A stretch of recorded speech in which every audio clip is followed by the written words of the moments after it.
This is Tomonews for Wednesday, January 11th. Boy claims he was raped by Airbnb hostess in Spain. 19-year-old boy was sexually assaulted by his Airbnb hostess in Spain, while his mother back home sat in horror reading his texts. Her pleas for help brushed aside by the company. After a great experience with Airbnb during his travels in Brazil, Jacob Lopez decided he'd travel again and decided to go to Spain. Jacob came across a host in Madrid who had great reviews and ratings on Airbnb. Confident with his choice, he booked the room. Upon meeting his host in Madrid on July 4th, he learned she is a trans woman, and they got to know each other on the way to the apartment. At the apartment, the hostess tried to kiss Jacob, much to his surprise. When he refused, she threatened to kick him out of the house without his belongings. Jacob agreed to leave, but was pushed inside the bedroom. The hostess bolted the doors and demanded that he submit to sexual acts. Luckily, Jacob's cell phone was with him. To avoid being heard, he frantically texted his now worried mother back in Massachusetts. Unfortunately, the hostess got smart and unplugged the Wi-Fi. She then rattled knives in the kitchen to break Jacob's spirit as she coaxed him to submit. The mother begged Airbnb to help, but the agent refused to give out the hostess's address and told her to call the police in Spain herself. Frantic, the poor mother struggled to communicate with authorities in Spain. When she tried to call Airbnb again, her calls went straight to voicemail. Left with no other choice, Jacob gave in. At one point, he contemplated killing the hostess, but changed his mind when he thought about the repercussions. Jacob made up a story that he had plans with friends nearby who would call the cops if he didn't show up. This convinced the hostess to let him go. When police questioned the hostess, she denied Jacob's claims. She said that Jacob is transphobic, and that the sex was consensual at the time. According to the New York Times, their interview with Jacob matched all the details in the police report. Madrid police declined to comment on the investigation. Jacob's horrifying experience made Airbnb change their policies, and now say their team will always contact law enforcement if there is an emergency. Asks all Airbnb travelers to always share their host's address with friends and family. Apply for international roaming, and look out for strange contraptions on the door. New Zealand boy trapped in bouncy castle rescued by father. Concerned father Brendan Rambau posted this video of his son Deacon falling and getting trapped in a bouncy castle. Brendan and Deacon visited Inflatable World in Auckland over the weekend. Rimbaud said he witnessed 3 other kids fall between the walls of bouncy castles during their visit. Luckily, he was standing watch as his son enjoyed himself and was there to rescue Deacon after he fell and was sucked into the inflatable cushion.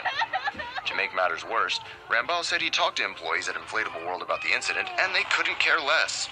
He said they just acted like nothing was wrong and continued to let kids play on the dangerous death trap. Inflatable World manager Gary Adamson said the issue had been resolved and it doesn't pose a threat to kids anymore. Twitter user DairyGirlsNZ posted, "At Inflatable World for work. Getting paid to run around and jump on inflatable obstacles while pretending I'm on Wipeout isn't a bad day." Putting height restrictions on the bouncy castles might be one way to avoid this accident from happening again. Drunk mother throws 2-month-old on the floor, bites him repeatedly. A Texas mother was arrested and charged with intent to injure a child after she bit her 6-week-old infant son and threw him to the floor early Monday morning. Dawn Green was spending the night at her brother's home in Highland Sunday evening when she allegedly refused to let her child's father see the boy. Around 3 a.m., the heavily inebriated 24-year-old decided to tend to her son's crying by hitting him in the face and throwing an unidentified object at him. After that failed to quiet down the newborn, Green started to bite him, leaving teeth marks all over his body. Her brother woke up from the infant screaming and saw Green passed out next to the bleeding baby. He immediately called authorities. The child was airlifted to a hospital in Houston and was treated for serious injuries including internal bleeding. For her despicable actions, the intoxicated mother was arrested and is being held without bond.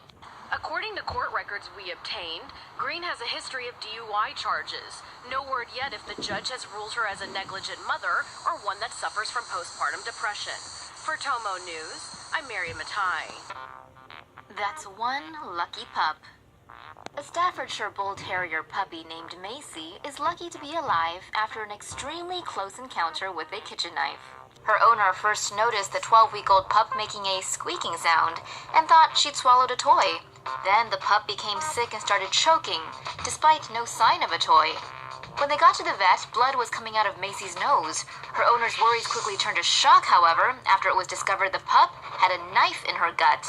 Macy likely got the knife from the dishwasher and swallowed it handle first. The handle and blade passed through her stomach and into the intestines. Fortunately, no internal organs were pierced, which would have been the case if the blade had gone in first. After emergency surgery was carried out to remove the knife, Macy was back to normal. Her owner says she was bouncing around after the procedure as if nothing had happened. Keep watching for more. Kitten freed from a glass jar. Stumbled upon this kitten that had its entire head stuck in a glass jar and filmed its rescue. They were able to grab hold of the black and white kitten and used a hammer to slowly crack away at the jar. Öz bankaya aldı. Nətə çıxardın? Dayan, gözlə. Oradan vurmaq lazımdır, Dibdən, dibdən. oradan vur. Boşluqsun sən. Astaca vur, prosta. Pişik, gözlə bir dəqiqə. Astaca vur, bək vurma ya, asta vur ki.